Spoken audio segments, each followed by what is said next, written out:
Setting কথাটা আদতে ইংরেজি কথা, কিন্তু বাংলা অভিধানে ঢুকে পড়েছে।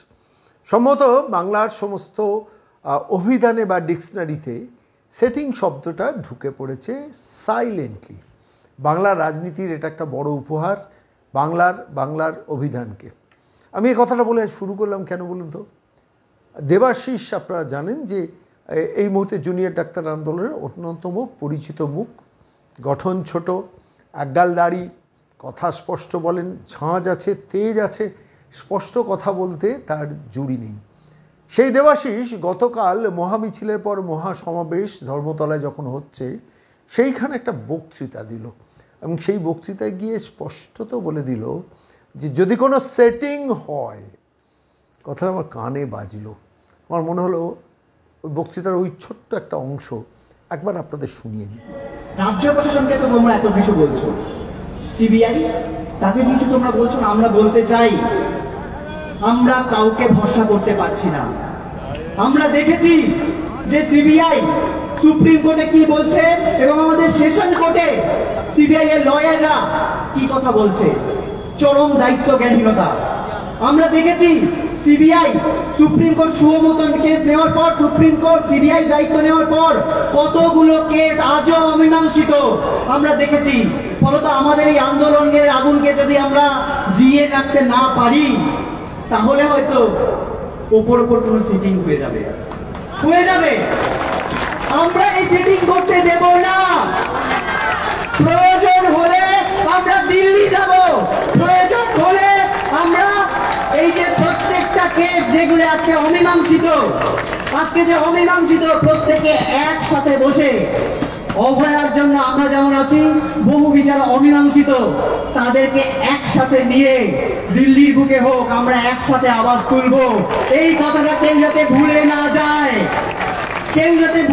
যায়, যে আমাদের আন্দোলনের সূচিমুখ একমাত্র রাজ্য সরকার। অবশ্যই রাজ্য সরকার, অবশ্যই দায়িত্ব জ্ঞানী নেই রাজ্য সরকার। তাদেরকে আমরা আলটিমেটাম দিচ্ছি, প্রত্যেক ঘন্টা মিনিটে আলটিমেটাম দিচ্ছি। কিন্তু এই চাপ যেন সিবিআই অনুভব করে, মহামান্য সুপ্রিম কোর্টও যেন এটা মনে রাখেন। আমাদের স্বর এভাবে দমিয়ে দেওয়া যাবে না। আমাদের এই নাগরিক আন্দোলন, আমাদের এই গণ আন্দোলন এই অভয়ার বিচারকে ছিনিয়ে আনবেই এবং এটা সুনিশ্চিত করবেই যে আর একটাও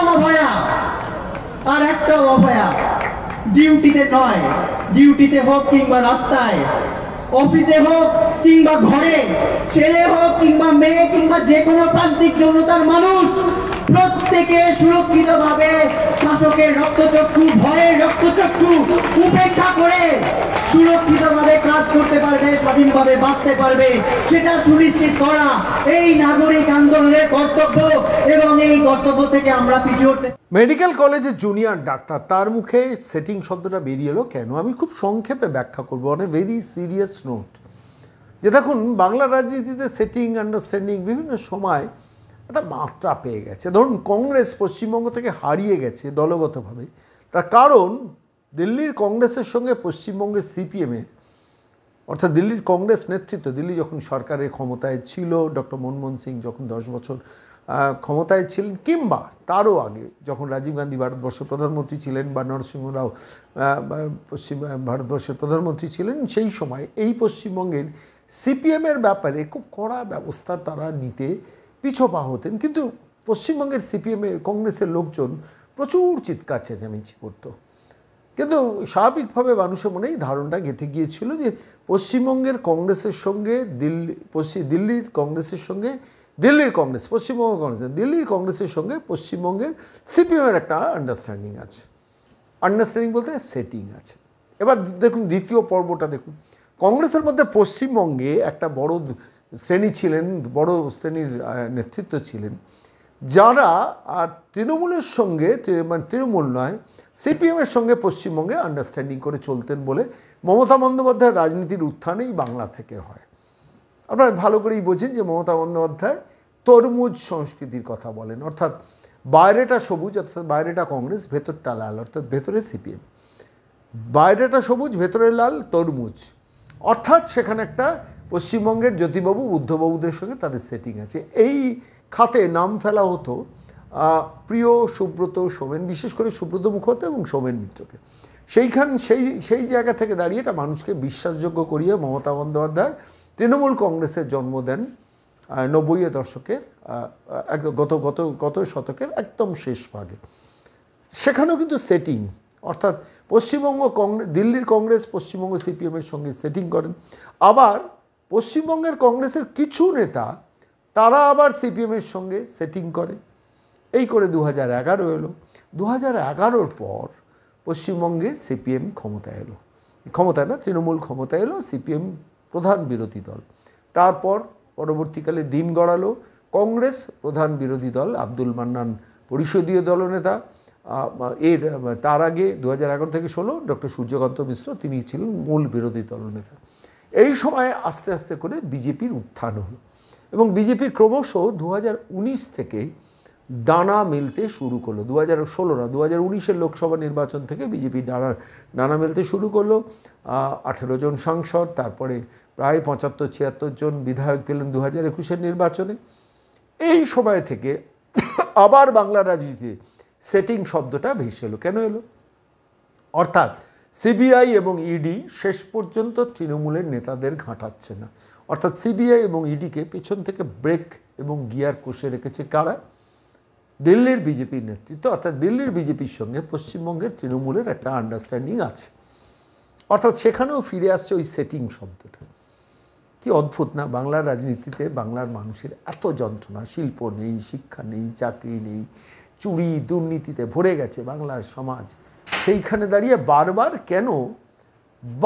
কেন এই সেটিং শব্দটা বাংলার মানুষকে আলোচনার মধ্যে নিয়ে আসতে হবে?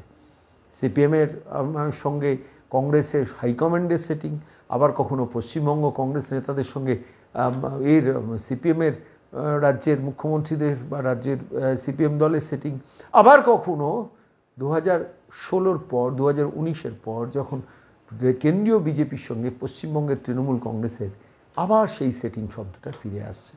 এটা তো রাজনীতির অঙ্গনে ছিল। এবার জুনিয়র ডাক্তারদের আন্দোলনের মুখ দেবাশিস, তাঁর মুখেও সংখ্যা শুনলাম যে সেটিং, যদি সেটিং হয় তাহলে আমরা দিল্লি যাব। এবার কিন্তু ঠিক রাজনৈতিক সেটিংয়ের কথা বললেন না। কি বললেন? সুপ্রিম কোর্টের ব্যাপারে বললেন না। সুপ্রিম কোর্টের ব্যাপারে বললেন না, আমাদের স্বরকে চাপা দেওয়া যাবে না। সেইটুকু একটু কড়া মেসেজ দিল্লিতে মানে সুপ্রিম কোর্টের উদ্দেশ্যে ভাসিয়ে দিলেন দেবাশিস। কিন্তু মূলত সিবিআই এর উদ্দেশ্যে বললেন যে হ্যাঁ, আমাদের রাজ্যে যে সরকার আছে তারা জনবিরোধী কাজ করছে, তাদের বিরুদ্ধে আমাদের লড়াই আছে, কিন্তু আবার পাশাপাশি আমাদের সিবিআইয়ের বিরুদ্ধেও লড়াই আছে। কোনো অঙ্কে যেন সেটিং না হয়, অভয়ার বিচার আমাদের ছিনিয়ে নিয়ে আসতেই হবে। কে বললেন? জুনিয়র ডাক্তার আন্দোলনের মুখ দেবাশিস। অর্থাৎ তাঁদের মনেও শঙ্কা জেগেছে যে আবার কোনো সেটিং হয়ে যাবেন তো, আবার সিবিআই চেপে যাবেন তো। সিবিআইকে তো বিশ্বাস নেই। সিবিআই রাজীব কুমারের মামলায় 2023-এ এই 2023-এ রাজীব কুমারের মামলায় দিল্লিতে সুপ্রিম কোর্টে নাকি সিবিআইয়ের আইনজীবী হাজিরই হননি, এমন একটা রিপোর্ট পেয়েছিলাম। তো সেই মামলায় রাজীব কুমারের জামিন ক্যান্সেলেশনের জন্য সিবিআই মামলা করেছিল। সেই মামলায় 20 জানুয়ারি সম্ভবত 2023-এ উঠেছিল। আমি একটা সোর্সে খবরটা পেলাম, সেখানে নাকি সিবিআই তার আইনজীবী প্লেস করেনি। তো কেন সেটিং লোকে বলবে না বলুন তো? কিসের জন্য বলবে না?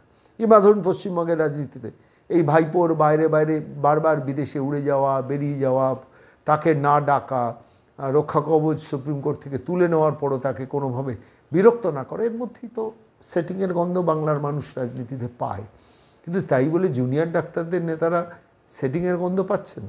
কিছুই অবিশ্বাস্য না। কেন জুনিয়র ডাক্তাররা যে দাবি নিয়ে লড়ছেন মমতা বন্দ্যোপাধ্যায়ের বিরুদ্ধে, সেখানে তো অবশ্যই সিবিআইয়ের একটা ভূমিকা আছে। আর সিবিআইয়ের যদি ভূমিকা থাকে, সিবিআই যদি কোনো কারণে অ্যাকশন চেপে যাওয়ার চেষ্টা করে, তখন তো স্বাভাবিকভাবেই সেটিংয়ের প্রশ্নটা উঠবেই। দেবাশিসের মুখ থেকে তাই শুনলাম সেটিং, যে সেটিং ইংরেজি শব্দ হলো বাংলার ডিকশনারিতে কিন্তু ঢুকেই পড়েছে।